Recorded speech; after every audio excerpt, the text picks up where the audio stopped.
For me, and we've mentioned this the first time, it has to do with time, that it can be done fast. The second thing that I'll say is that, and I just read the other day, I want to say Gartner reported that something in the order of, a little over a third of marketing budgets now is dedicated to technology.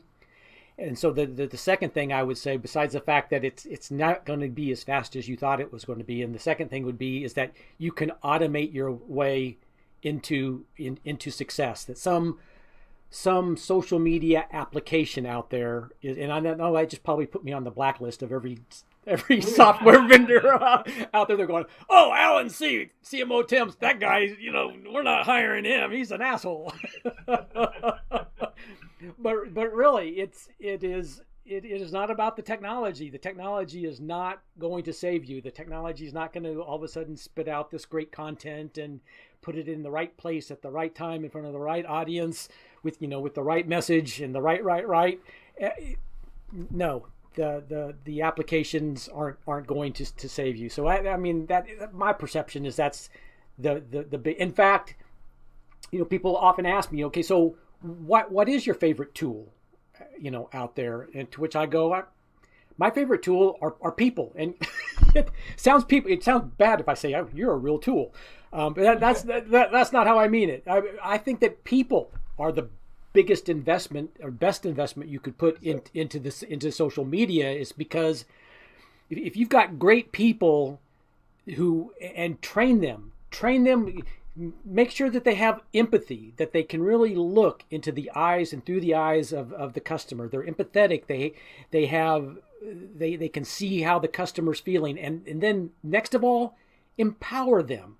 Give them the power to fix that right now, because a lot of people look at social media as better than the call center. If I can get hold of somebody here quickly and they can help me figure, this out, that's what I want to do. So this is more about an investment in people, helping them to become more human, to view the world with empathy, to empower them, and that's what's really going to help a company more than it is buying more seats of some application because you want to automate some more.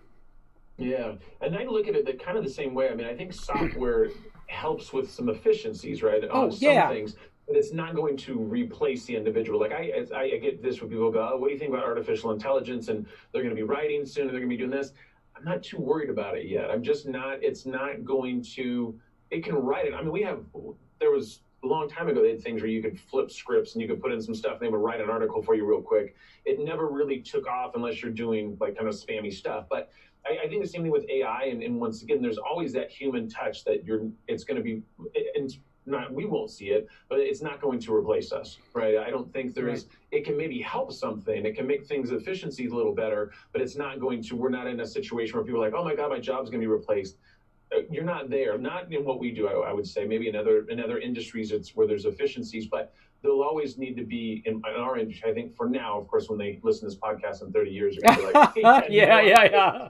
I got this list. Yeah, right. But I think today, I think we're still in the clear in regards to anything like that. But I do think the other thing you touched on this time is, it's not a fast process, right? This, and then anything we do, because when we do SEO or content or even social media, it's not just because you start sending out tweets yesterday, you write some content yesterday, that it's going to happen overnight. If you're looking for something fast, that's a PPC play, and even then, it's going to take some time to find a working funnel and the right audience and all that kind of stuff. So everything takes time, and I think that's one of the things. That's where my qualifying questions, and I'm sure you do the same for potential brands, of like when we talk about what would be a home run and how quickly you're looking to get this done, and what do you think the expected results would be from that, where we're kind of once again making sure it's a good fit. Because if you're out there in the moon and you want the 80,000 followers on Twitter in the next month and a half, you're like, well, you'd have to started probably about 13 years ago, which you're a little late on that. Not to say it's impossible, but it's like you'd have to put that investment in, and let's set some realistic goals or KPIs internally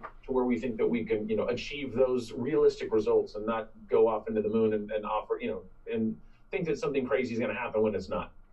It's really true. I mean, I can look at my 90,000 I have never ever in my career paid for a Twitter follower.